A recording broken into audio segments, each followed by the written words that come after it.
Parce que chaque lumière mérite d'être révélée, chaque âme cachée mérite d'être écoutée. De l'ombre jaillit la clarté, messagère ailée, chouette qui guide nos cœurs vers la vérité.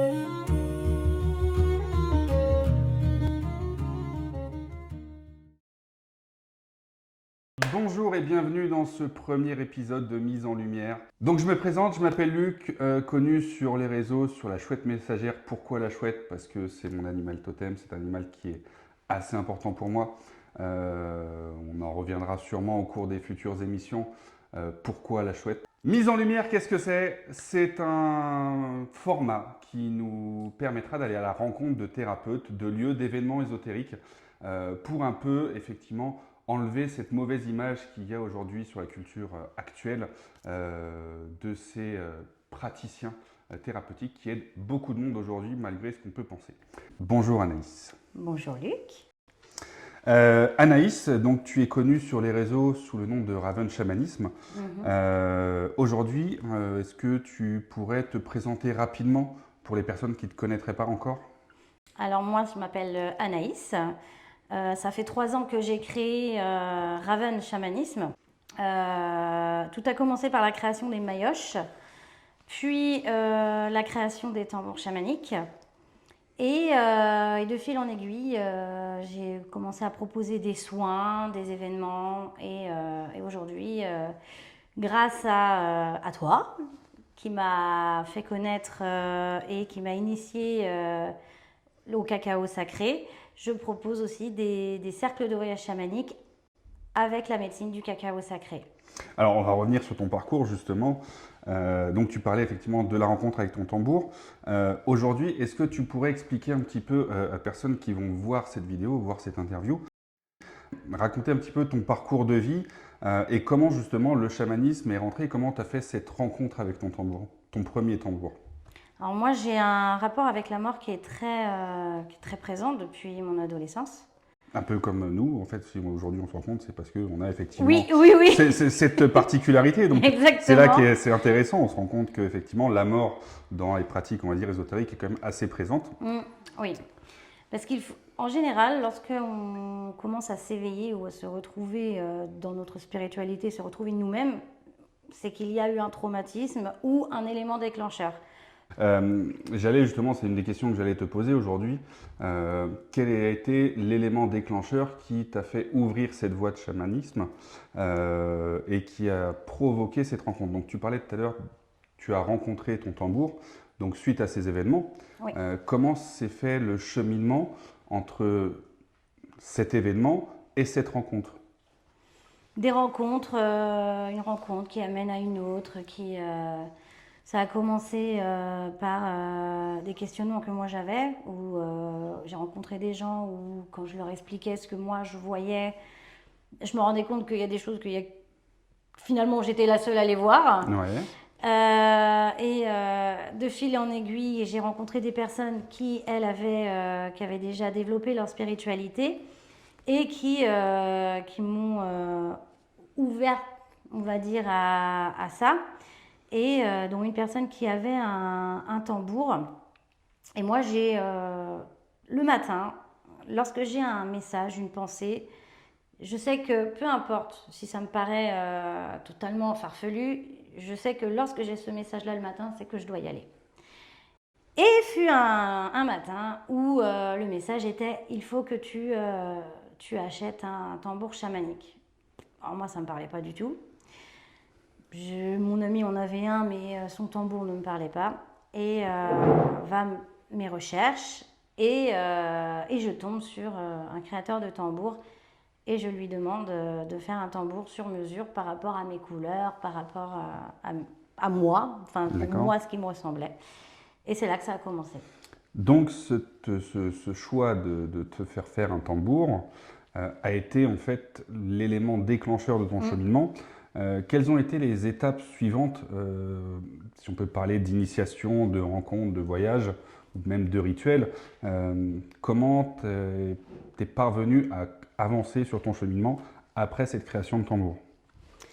Alors j'ai eu, au fur et à mesure de travailler avec mon tambour, plus je connaissais mon tambour, plus lui me connaissait.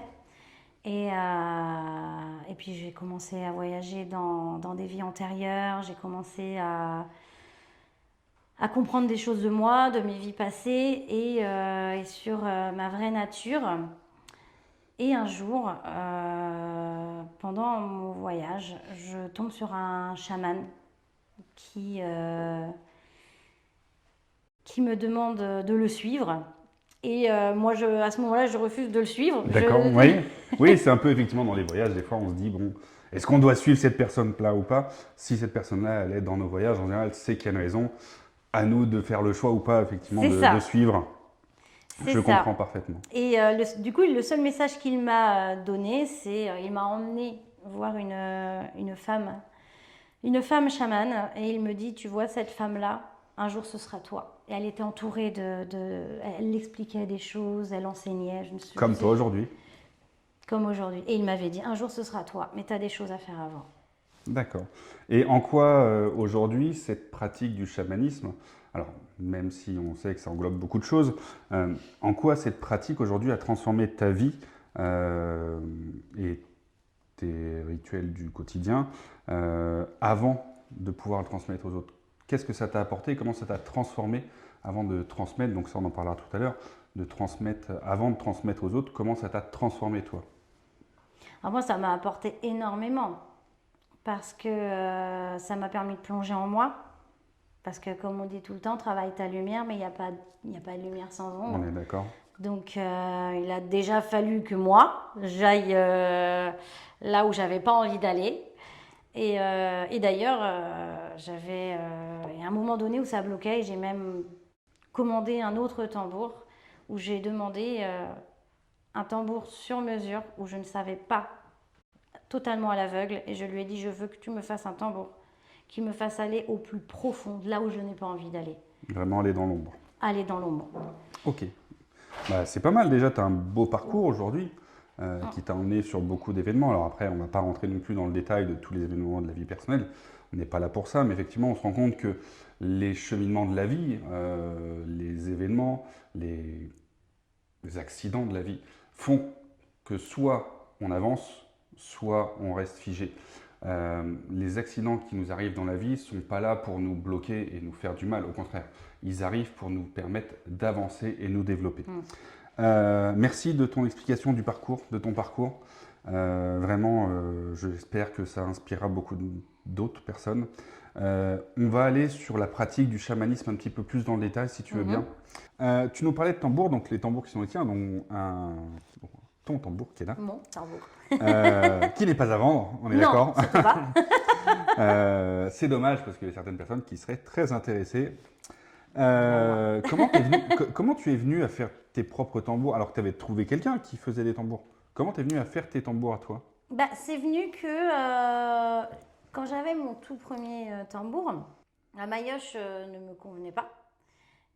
Et j'ai commencé à créer des maillotches et à en proposer à la vente.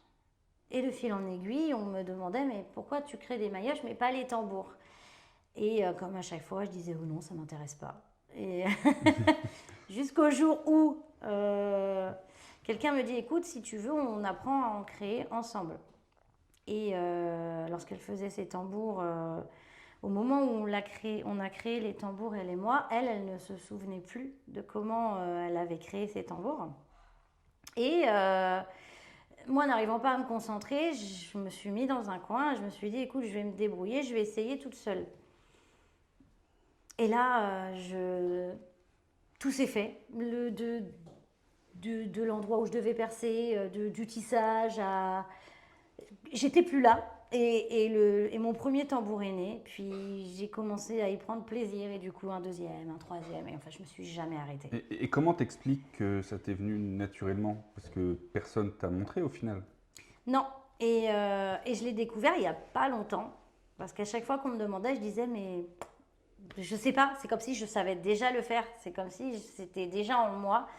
Et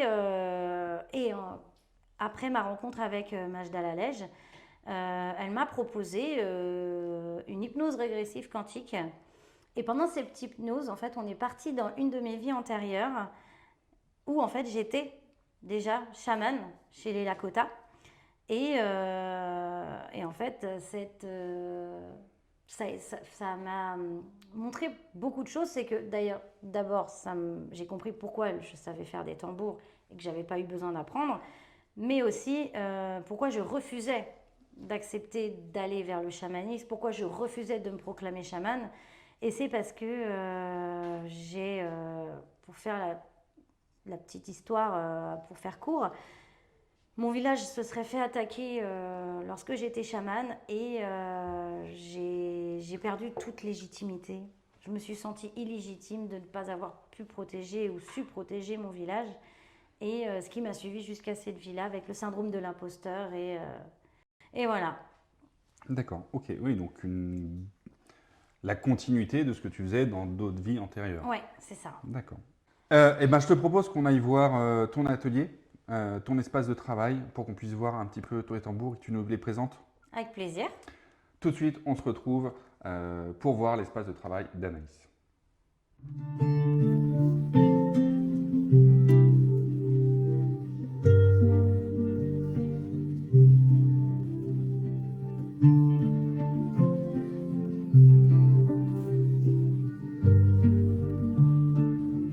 Parfait. Donc c'est ici que je propose les soins D'accord. individuels. Et je vois que tu as quand même beaucoup de tambours en stock. Ouais. Alors j'ai tout ça, c'est les tambours que j'ai créés en attente de porteur. Donc là, on a du 40 cm, donc 16 pouces, 45 cm pour le 18 pouces. Et là, j'en ai plus, je suis en rupture de stock pour l'instant. Mais j'ai aussi des 50 cm comme le mien que j'ai créé pour moi, en 20 pouces du coup. Et voilà. Principalement, je propose alors là, ces je vois trois-là. qu'il y a beaucoup d'essence de peau et de bois. Est-ce que tu peux en dire un peu plus? Parce que je pense que les personnes qui seraient potentiellement intéressées de te contacter auraient peut-être besoin d'informations. Alors, En plus, moi, j'en vois une assez particulière. Oui. Donc ça peut peut-être, alors, on a toutes les peaux et tout le bois sont. Alors, les peaux sont toutes issues d'élevage français. Très bien. Donc, tout est made in France. Le bois est fabriqué, les cercles sont fabriqués aussi en France. Et du fil jusqu'au bois, tout est made in France. Et la conception en France. Et la conception en France. Le montage en France. Quelle peau tu travailles? Alors, du coup, j'ai de la chèvre, du taureau camarguais. On a du cerf, on a du bison européen, étant donné que le bison d'Amérique vit en Amérique. On a du buffle et je peux aussi avoir du daim. Et il me semble que... Et du bouc. Pas mal. Et en essence de bois? En essence de bois, on a du mûrier, du chêne, on a du bois de rose qui, lui, vient justement d'Amérique du Sud, mais qui est fabriqué... Qui est transformé en France. Voilà, qui est transformé en France. Et du saule. Ok. Alors, j'ai un petit truc qui m'interpelle. C'est quoi ce petit appareil? Alors ça, c'est un hygromètre. Ça sert à quoi?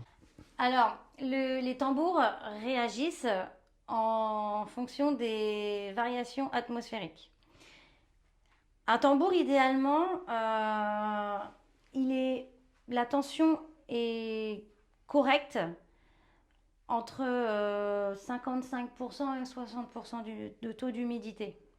Donc là, les tiens, ils sont parfaits, 50. Ceux-là sont parfaits parce que j'ai un déshumidificateur qui me permet de réguler en temps de pluie, par exemple, ou l'automne, où le taux d'humidité augmente considérablement, d'avoir des tambours qui sont toujours à la bonne tension. Il y a aussi le tissage qui est, lui, en synthétique, parce que justement, j'ai voulu réduire le taux d'élasticité, car étant dans un milieu tempéré, on a souvent des tambours qui se détendent très facilement là où on vit, contrairement en Amérique où on a beaucoup moins de problèmes. Et j'ai réduit le taux d'élasticité par ces liens-là de 50%. Bah, c'est vrai que tes tambours, ils ont une spécificité que tu pourrais peut-être montrer aux personnes qui ne connaissent pas tes tambours. Contrairement à beaucoup de tambours, en fait, les tambours d'Anaïs ont un tissage en fait en drisse, Oui, donc pas en peau comme certains tambours, ce qui fait qu'ils sont quand même beaucoup plus résistants effectivement aux variations de température. oui. Et tu as un tissage très particulier qui est ton propre tissage à toi que tu as Oui. créé. Quel tissage aujourd'hui, par exemple, voudrais-tu montrer? Alors par exemple, j'ai ce tissage-là, qui est le plus simple, qui est en spirale. Et il y a toujours, ma petite marque de fabrique, il y a toujours un œil que je forme au cœur du tambour, qui pour moi représente la protection. Et j'ai 4-5 tissages différents. Par exemple, pour les 45 cm à 50, j'ai ce genre de tissage. En général, je ne mélange pas plus de 3 couleurs. Et on retrouve dans celui-là, qui est très parlant, on retrouve vraiment les 4 directions dont tu parlais tout à l'heure de la roue Exactement, médecine. toujours avec les 4 directions. Enfin, par exemple, je vais en prendre un autre. Je prends toujours là où le tambour a été conçu, le cadre, la jointure. Je le place toujours au nord. Et je fais les 4 directions, l'est, le sud, l'ouest et le nord. 16 liens qui amènent à 4 branches pour revenir aux 4 directions. Parfait. Et chaque branche a 4 liens. Alors, petite question, peut-être que tu veux pas forcément en parler. Un tambour comme ça, fait de manière artisanale, hein, puisque tu fais de tout de A à Z, un ordre de prix pour une personne qui souhaiterait s'équiper, qui serait à la recherche d'un tambour. Alors, tambour déjà fait et peut-être le prix en atelier est peut-être différent. Alors pour les tambours déjà faits, que ce soit déjà fait ou fait sur mesure à la commande, le prix est le même en fonction du bois choisi, de la taille du cadre et de la peau. Pour un tambour de 40 cm jusqu'à 50 cm, il faut compter entre 360 € et 420 €, allant de la chèvre jusqu'au bison et du bois de rose jusqu'à le mûrier.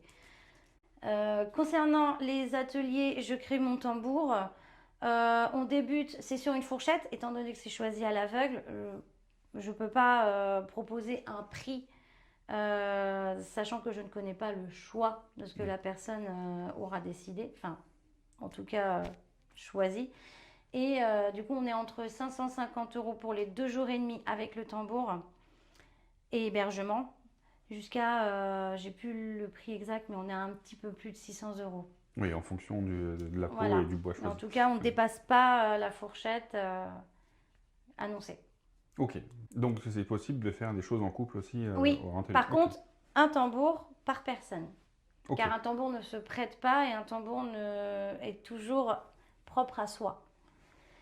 Euh, une personne qui viendrait vers toi pour faire un atelier, comment ça se passe concrètement l'atelier? Tu me disais tout à l'heure que c'était sur 2 jours. Alors moi je sais comment ça se passe parce que j'ai fait un atelier avec toi, mais pour les personnes qui seraient intéressées, comment se passerait un atelier pour ces personnes-là? Alors, un week-end, je crée mon tambour. Il n'y a pas de date. Moi, je ne propose pas de date. Je fais à la demande. Donc, il suffit qu'on m'appelle, on convient d'une date ensemble. Et à partir de ce moment-là, je le mets sur mon site internet, qu'il y a cette date-là qui est proposée. Et que sinon, ils peuvent venir vers moi pour une autre date. J'accueille de 1 personne jusqu'à 2 personnes pour dormir. 4 maximum, sachant que je n'ai que 2 couchages, 2 chambres. Donc si c'est des couples par exemple, ça ne pose aucun problème. J'ai une chambre pour un premier couple et une autre chambre pour un deuxième couple. Sinon, voilà, tu as 2 hébergements pour 2 Voilà. personnes et si jamais tu fais avec 4 personnes, tu auras 2 personnes qui seront forcément logées ailleurs. Exactement. Donc les personnes arrivent, je propose un pot d'accueil qui est offert. On échange, on se présente et on choisit la peau à l'aveugle et le cadre. Le lendemain, au matin, on monte le tambour. Donc il y a un rituel d'accueil du tambour, de la personne, de la connexion du porteur, futur porteur au tambour à naître. Et on consacre ce samedi à la création du tambour et de la maillotche.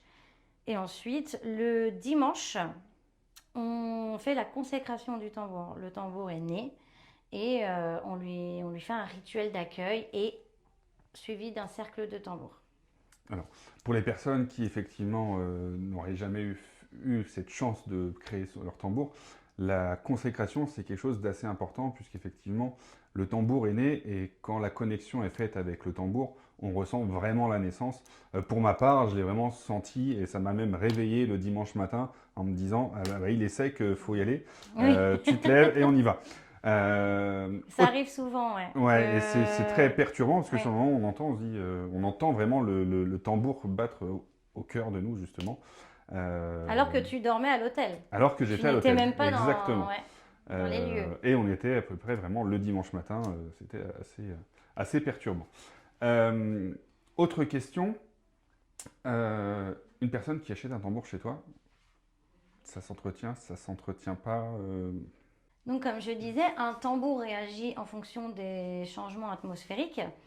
Et chaque tambour réagit plus ou moins en fonction de l'épaisseur de la peau, du bois, de la tension du tambour. Mais en général, il faut que le taux d'humidité n'excède pas les 65% d'humidité. Après, tout dépend du tambour, tout dépend du son recherché, car plus le tambour est humide, plus le son est grave, plus le tambour est tendu, plus le son est aigu. Et on peut jouer sur les vibrations, sur le son du tambour, en l'humidifiant ou en le faisant un peu plus sécher. Un tambour réagit comme nous, comme on disait, c'est une partie de nous, c'est notre extension. Donc un tambour ne doit pas être exposé en plein soleil, même à la maison, pas face à une fenêtre exposée plein sud par exemple, car ça peut altérer la qualité du tambour, de la peau principalement, et jusqu'à jusqu'à ce qu'elle déchire, pour aller vraiment dans les extrêmes. Ça peut aussi altérer sa couleur. Donc il faut vraiment le garder dans un lieu à l'abri du soleil. Il peut y voir la lumière du jour, mais il ne faut pas qu'il soit exposé en plein soleil. Donc ça, c'est l'entretien quotidien, on va dire ça comme ça. Oui, ça c'est vraiment pour comment on l'expose. Concernant l'entretien, le tambour, quand il est bien tendu, il est conseillé, moi je le fais souvent avant l'été, quand les tambours sont bien secs, je les hydrate avec une huile végétale pure. Donc ça peut être de l'huile d'olive, de l'huile d'argan. Il y en a qui préfèrent l'huile de coco, mais tout ce qui est huile vraiment pour nous, qu'on achète aux cosmétiques pures et végétales, pour nourrir la peau, pour lui rendre son élasticité, pour qu'elle puisse garder son élasticité et la protéger de l'humidité aux périodes humides. On peut en mettre jusque sur le cadre. Le tissage, lui, ne risque rien car c'est de la drisse et elle est imperméable, enfin elle résiste à l'humidité. Et quand on le transporte, pareil, ne pas le laisser en pleine chaleur. Idéalement, le transporter dans une housse de protection. Et idéalement, il faut que la housse, si possible, soit imperméable, ce qui permet encore de plus de le protéger. Plus la housse est rembourrée, plus le tambour est protégé, plus la housse est imperméabilisée, plus le tambour est protégé. Parfait. On retourne en bas ? On retourne en bas. Allez, tout de suite, on continue l'interview avec Anaïs. Donc, si tu veux bien, on va passer à la pratique du chamanisme pour aller un petit peu dans le détail. Comment tu expliquerais à quelqu'un qui est absolument novice dans le domaine, qu'est-ce que le chamanisme aujourd'hui ? Alors, le chamanisme... En tout cas, comment toi, tu le pratiques ? Oui.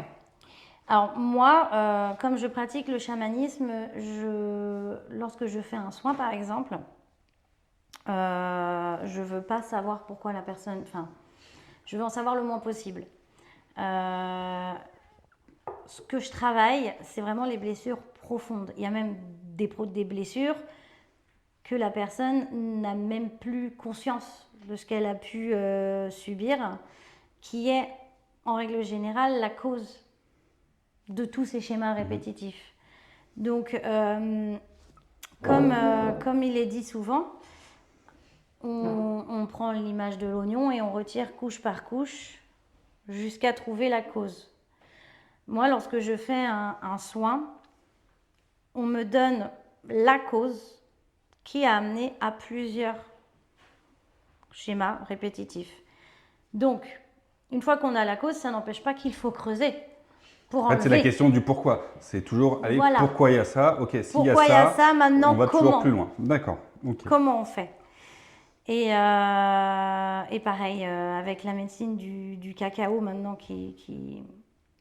que je rajoute, c'est exactement le même principe, sauf que le cacao amène au lâcher-prise et il aide à s'ancrer et au retour à soi. Ce qui permet à la personne qui, elle, peut avoir du mal à lâcher prise et à se laisser aller, à se sentir en sécurité et à s'autoriser à accueillir.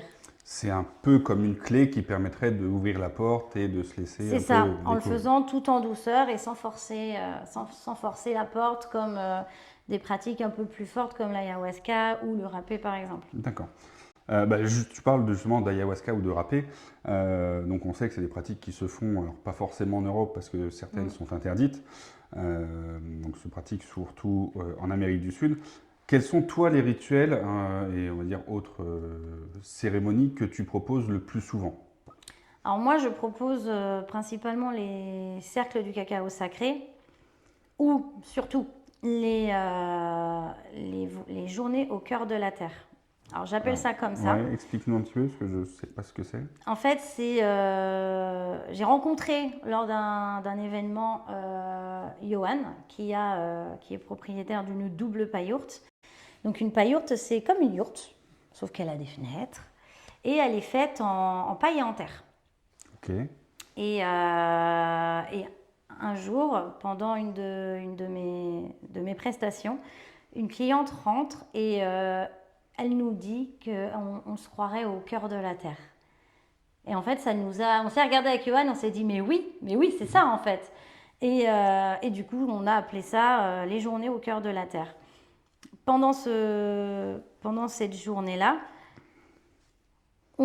chaque personne est invitée à consommer le cacao et on appelle les esprits avec la roue médecine. On crée un cercle.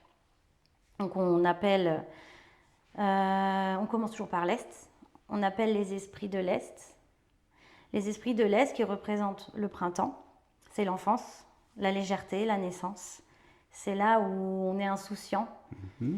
Ensuite, on appelle les esprits du Sud. Les esprits du Sud qui représentent l'âge adulte, l'action. C'est là où on commence à semer ce qu'on veut récolter. On appelle ensuite les esprits de l'Ouest. L'Ouest qui représente du coup la sagesse, la récolte, c'est l'automne. Et ensuite on appelle le Nord. Et le Nord c'est la mort et la résurrection qui représente du coup l'hiver. Et on peut aller plus loin et demander à l'esprit de nous accompagner au grand Père Ciel, au Père Ciel et à la Terre-Mère. Dans ces pratiques-là, quelle est la place du tambour et des chants? Parce que je sais que tu chantes aussi, que tu as tes propres chants, tes propres mantras. Quel est le rôle justement de ces tambours, que tu fabriques d'ailleurs maintenant? Donc tu pourras peut-être nous en parler tout à l'heure. Quel est le rôle du tambour et des chants au sein de tes pratiques? Alors les chants que je fais, alors il y a mes chants pour qu'on puisse tous les chanter ensemble. C'est des mantras que j'ai écrits pour apporter la lumière, pour créer vraiment une belle cohésion, que tout le monde puisse se suivre. Apporter une cohésion et c'est que des chants positifs où ça amène au partage, à la légèreté, à la lumière, que du positif. Et concernant les chants que je fais pendant les soins, c'est du chant intuitif et je ne contrôle pas. C'est en fonction de la personne sur qui j'agis, mon chant sera différent par rapport à l'autre personne que je vais suivre juste derrière. D'accord, ok. C'est plutôt très intéressant. Euh, les participants qui viennent te voir, qu'est-ce qu'ils recherchent quand ils viennent te voir? Quelles sont les intentions que les participants te demandent ou mettent quand ils viennent te voir sur ces journées au cœur de la Terre, par exemple? Alors la plupart, il y a un peu de tout, mais en général, si je prends les Deux typologies. deux types de personnes les plus fréquentes, il y a celles qui cherchent à lâcher prise. Et du coup, vu qu'il y a le cacao qui aide et les tambours qui amènent justement au voyage et qui accompagnent au lâcher prise, ils viennent pour ça. Et il y en a d'autres qui viennent pour la découverte D'accord. et qui du coup viennent découvrir les tambours. Souvent, c'est les tambours qu'ils veulent découvrir.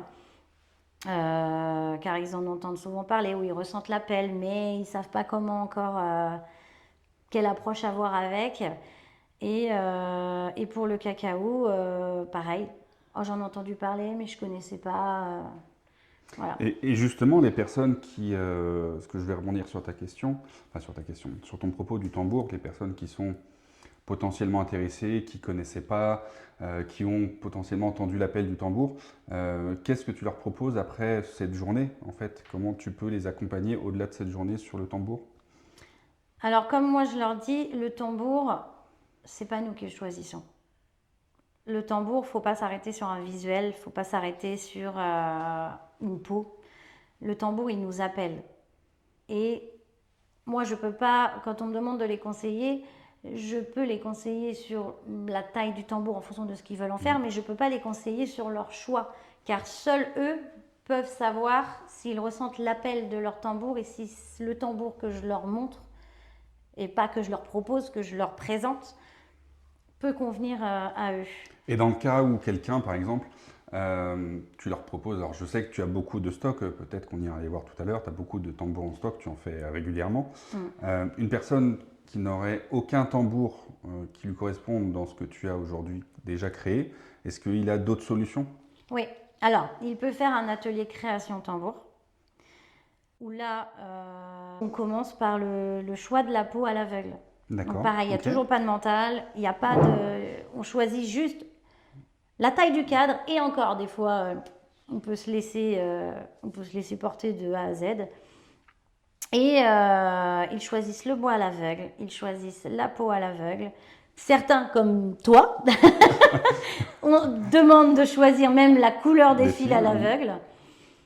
Et en fait, ils créent leur tambour vraiment comme moi je l'ai fait moi-même pour le mien. Tout a été choisi à l'aveugle, au moins il n'y a pas de mental. Et on sait que le tambour qui est créé, on l'a fait avec intuition, avec notre âme et pas avec ce qu'on cherchait physiquement. Bah, tu parles bien de l'atelier que j'ai fait avec toi. Effectivement, j'avais une image en tête et celui qui est sorti, c'était totalement l'inverse. Voilà, comme quoi, faut pas se fier aux idées qu'on se fait préconçues. On cherche quelque chose et au final, on se retrouve avec totalement l'inverse. Tu parlais de rituels et c'est intéressant d'en parler justement, puisque tout à l'heure, on ira justement, demain, on ira au cœur de la Terre sur cette journée que tu nous proposes. Donc, on ira participer à cette journée-là et on fera découvrir très rapidement, on vous fera découvrir ce qu'est les journées au cœur de la Terre pour que vous puissiez vous rendre compte un petit peu de l'atmosphère qui s'y trouve. Donc on ira demain. Pour une personne qui viendrait justement sur ces journées au cœur de la Terre, qu'est-ce que ça apporterait et comment ça peut transformer la personne dans son quotidien? Alors on parle de cette journée, on parle aussi de rituels, mais on en parlera sur d'autres événements ou sur d'autres thématiques, pas forcément aujourd'hui. Tu sais la raison. Pourquoi? Mais ça, on ne va pas spoiler, on en parlera plus tard. Donc comment aujourd'hui ces pratiques, notamment cette journée-là qui est quand même très intense, transforment les personnes? Comment ça impacte la personne au quotidien? Alors en fonction de son ouverture, entre guillemets, d'esprit, si elle arrive à lâcher prise et à voyager, elle aura des effets immédiats. Elle aura des révélations immédiates au niveau du corps, au niveau de ce qu'elle pourrait voir, ressentir. Et même si on tombe sur une personne qui n'a pas eu l'impression de, entre guillemets, partir, donc de voyager, le but ce n'est pas le but premier lors de ces séances. Le but, c'est le retour à soi. D'où le nom qui se portait bien, qui se prêtait bien, au cœur de la terre. Car c'est vraiment le retour à soi. Le cacao, il est appelé aussi la médecine du cœur. Et c'est pour cela que le cœur de la terre.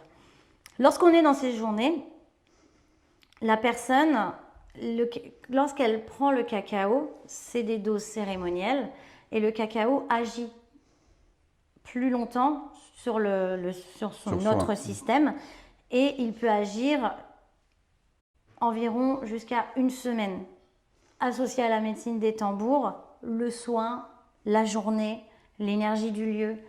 Et ça peut amener à des prises de conscience, ça peut amener à des émotions qui peuvent remonter, ressortir. C'est tout. Non, mais ton explication, elle est claire. Alors, c'est vrai que la médecine du cacao, c'est une médecine que je connais. Donc, pour les personnes qui n'auraient pas l'habitude, c'est une médecine qui, quand même, ouvre vraiment et facilite beaucoup la prise de conscience et l'avancée sur le chemin de la conscience et sur le chemin spirituel. Hein, on va parler largement. Tu parles de ces journées, effectivement, qui englobent beaucoup de choses, qui englobent le cacao, qui englobent les tambours, qui englobent ta médecine, parce que tu as une médecine qui est propre à toi également. Alors, on ne va pas parler de médecine, on ne devrait pas parler de médecine, mais de pratique, on va dire ça comme ça. Est-ce que c'est dangereux pour une personne qui serait non initiée? Est-ce qu'il y a des risques, il y a des choses qui devraient être déconseillées à certaines personnes, peut-être des mises en garde?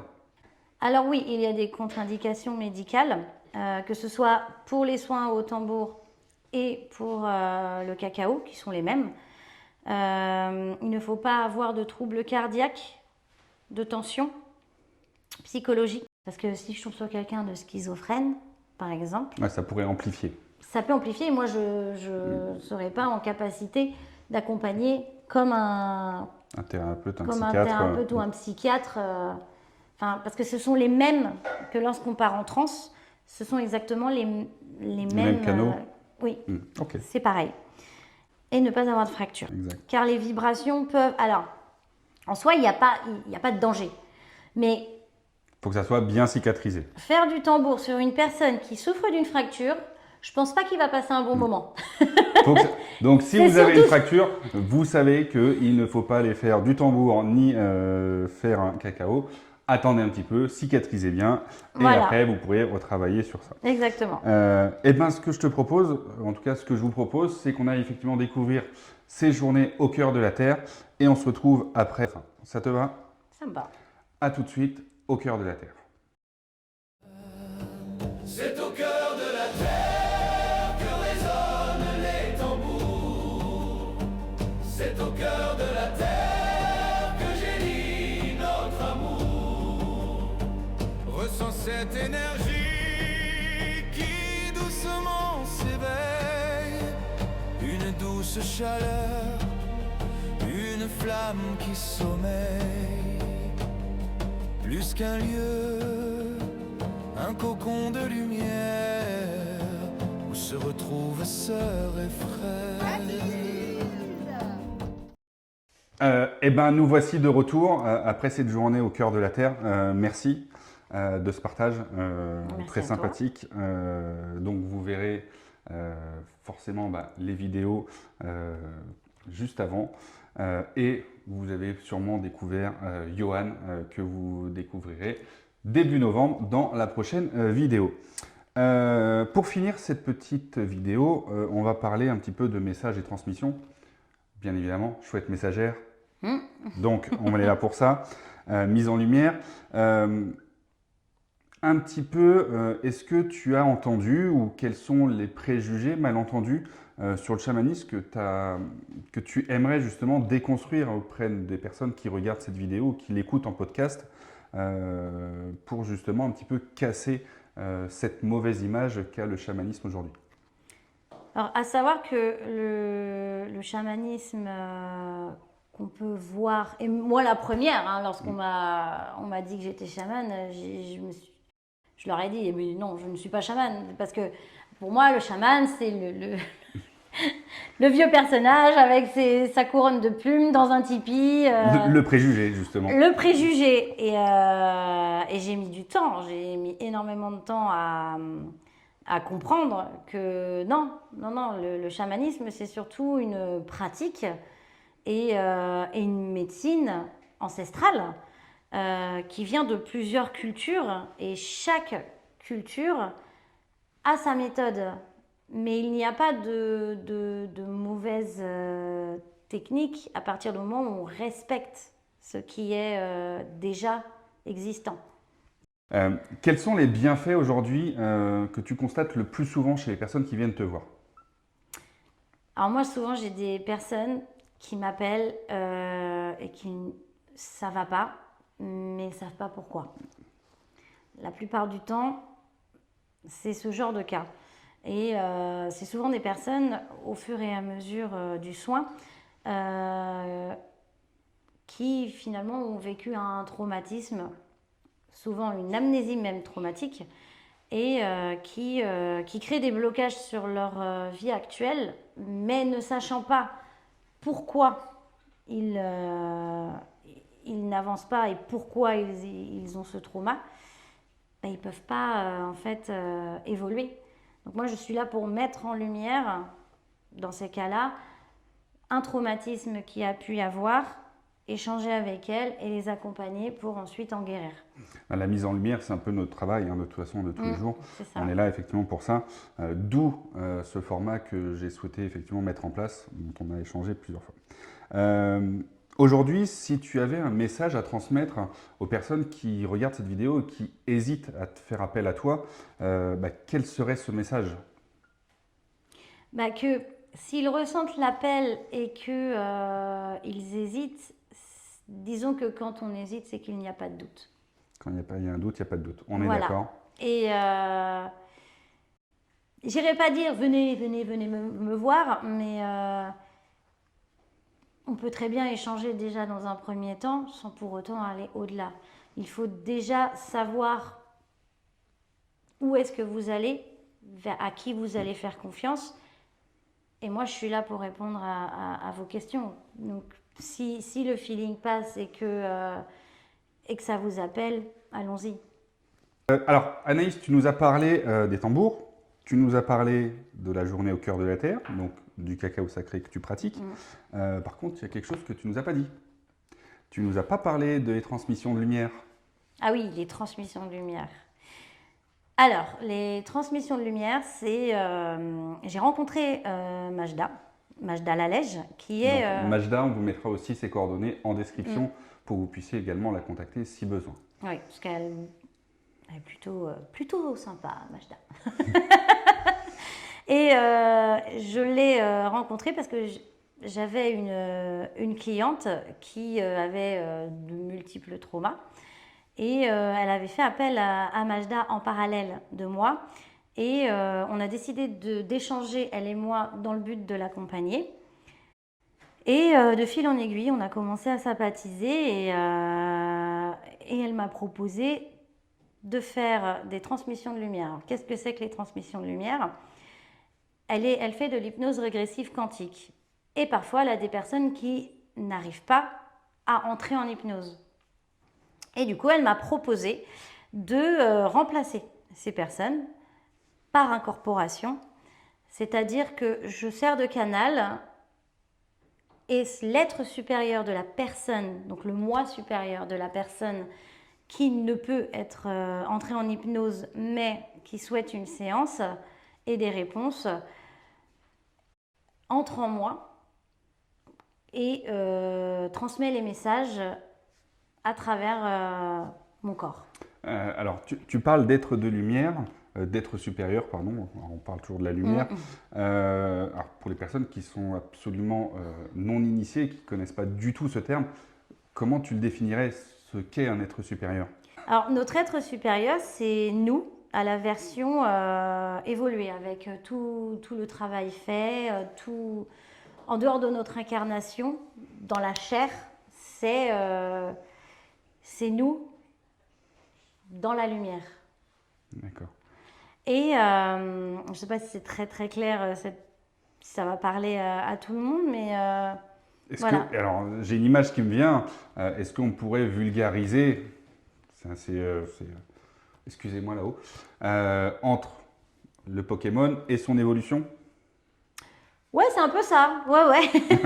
Nous, aujourd'hui, on est le petit Pokémon et l'être supérieur, c'est l'évolution suprême. Voilà, c'est sans ses blocages, sans ses traumas, sans son ego. C'est vraiment nous dans toute notre sagesse. Ok. Parfait.